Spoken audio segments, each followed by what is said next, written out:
Kayla, besok aku mau buat roti coklat. Terus mama aku ajak ke toko bahan kue untuk membeli coklat. Ternyata ada 11 macam coklat yang sering digunakan untuk membuat kue. Wow, banyak sekali macamnya. Apakah kamu tidak bingung memilihnya? Terus terang, makin banyak pilihan membuat aku semakin bingung. Bisa-bisa kalau salah pilih, malah nanti jadi roti coklat yang aneh. Untuk barang yang bisa dilihat dan dirasakan saja, manusia bisa salah pilih. Apalagi untuk mengenal Yesus yang tidak kelihatan, pasti lebih sulit. Memang, bukan kita yang menentukan kebenaran, karena manusia cenderung memilih yang menguntungkan dirinya. Sejak manusia jatuh dalam dosa, maka otaknya rusak. Mari minta firman Tuhan seturut dengan kemurahannya. Jangan sampai kita menerima yang berbeda. Hari ini kita belajar tentang hukum kehidupan dari Yohanes pasal 7. Duduk yang manis dan konsentrasi ya. Shalom sahabat PDKA, senang sekali kalau kita masih diberi kesempatan oleh Tuhan untuk merenungkan firman Tuhan. Mari kita berdoa terlebih dahulu.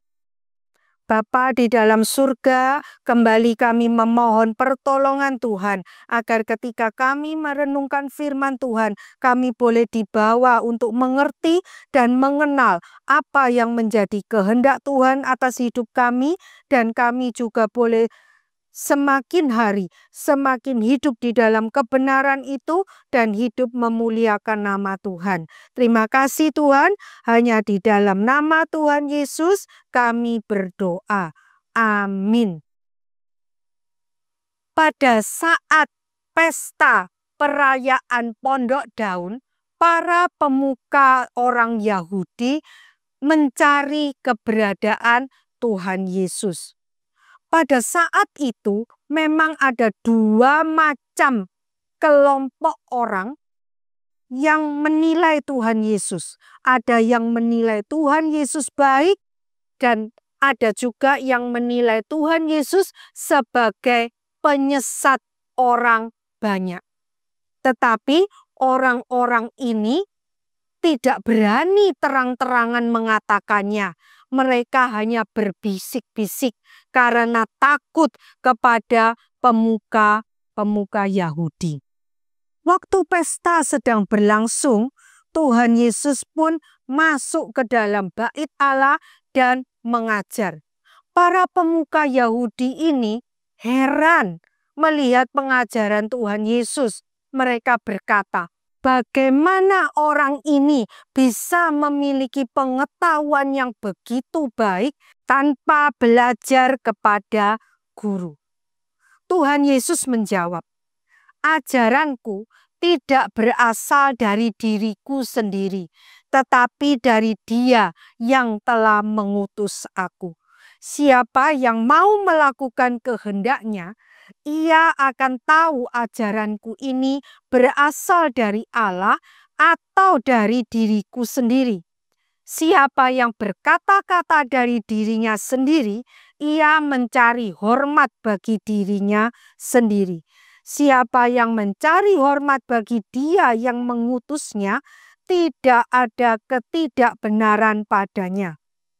Kalimat Tuhan Yesus itu menunjukkan kepada kita bahwa kita bisa mengetahui sebuah ajaran itu berasal dari Allah atau bukan, jikalau kita mempunyai hati atau kemauan untuk melakukan kehendak Tuhan, dan jikalau ajaran itu mendatangkan hormat bagi Allah. Tuhan Yesus berkata, bukankah Musa yang telah memberikan hukum Taurat kepadamu, tetapi kamu tidak melakukan hukum Taurat itu? Mengapa kamu berusaha membunuh aku?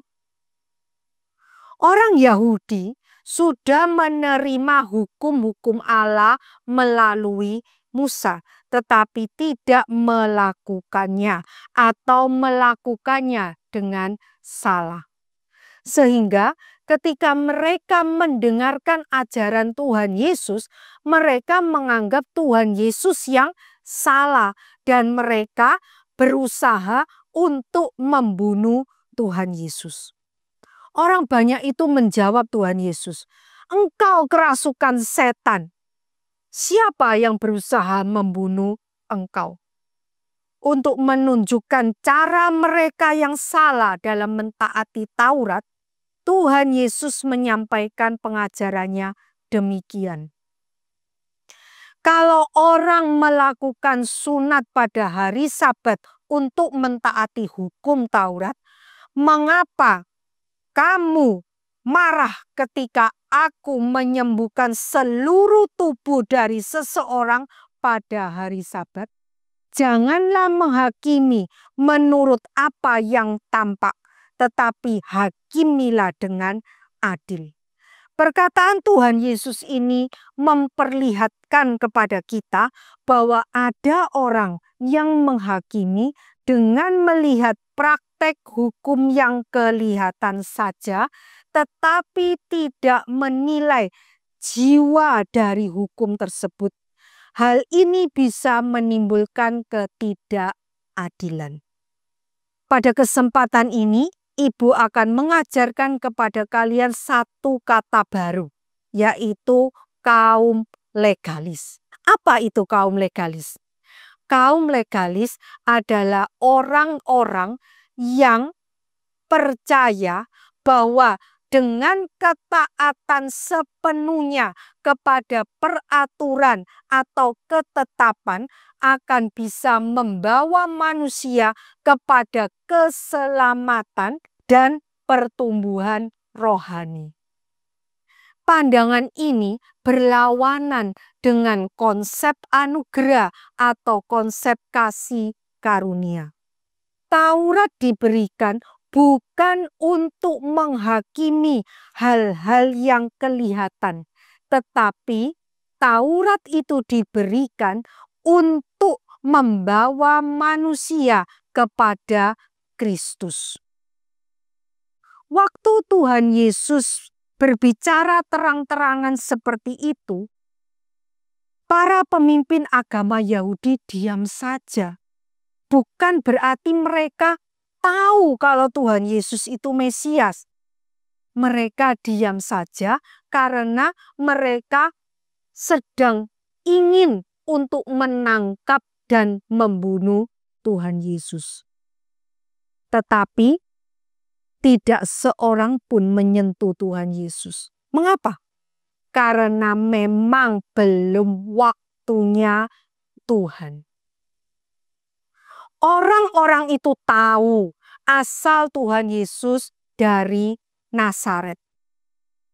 Tetapi menurut ajaran yang mereka terima bahwa jikalau Mesias itu datang, tidak ada seorang pun yang tahu asalnya dari mana. Tuhan Yesus berkata, "Memang kamu tahu asalku, tetapi aku datang bukan atas kehendakku sendiri, tetapi diutus oleh Dia yang benar, yang tidak kamu kenal. Aku kenal Dia, sebab aku datang dari Dia, dan Dialah yang mengutus aku." Jadi, walaupun orang-orang itu mengerti hukum Taurat, tetapi mereka tidak mentaati hukum Taurat tersebut, maka mereka tidak bisa mengenal Mesias. Jadi anak-anak, di sini kita bisa melihat ya, bahwa Tuhan kita menginginkan kita hidup di dalam ketaatan akan firman Tuhan. Sehingga kita boleh dibawa untuk semakin mengenal Dia yang telah mencipta kita, Dia yang telah mengutus anaknya untuk menebus kita. Amin. Mari kita berdoa. Bapa yang bertahta di kerajaan surga, terima kasih ya Tuhan, Engkau mengingatkan kami untuk kami bukan sekedar tahu akan hukum-hukum Tuhan, tetapi kami harus hidup mentaati hukum-hukum tersebut sehingga kami boleh dibawa untuk mengenal Mesias.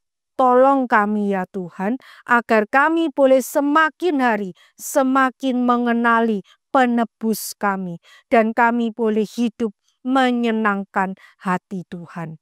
Terima kasih Tuhan, hanya di dalam nama Tuhan Yesus kami berdoa dan mengucap syukur.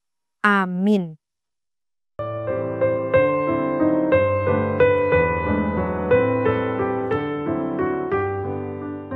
Kayla, kamu tahu nggak Yesus itu sekolah di mana?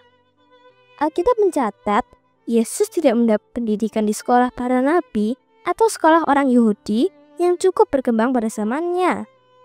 Tapi kenapa pengetahuan Kristus sangat menakjubkan? Karena Yesus sudah menerima Roh dengan tidak terbatas. Apakah ada harapan untuk mendapatkan yang asli dan paling benar? Mari kita minta anugerah Tuhan agar tidak menafsirkan Alkitab secara harafiah. Jadi kalau hanya berdasarkan hukum sebab akibat atau aspek legalisme, maka tidak ada seorang pun yang hidup, karena semua manusia itu sudah melawan hukum Allah. Teman-teman, mari bersandar anugerahnya untuk melakukan kehendak Tuhan yang besok terdapat dalam Yohanes 7 ayat 31-44. Sola Gracia.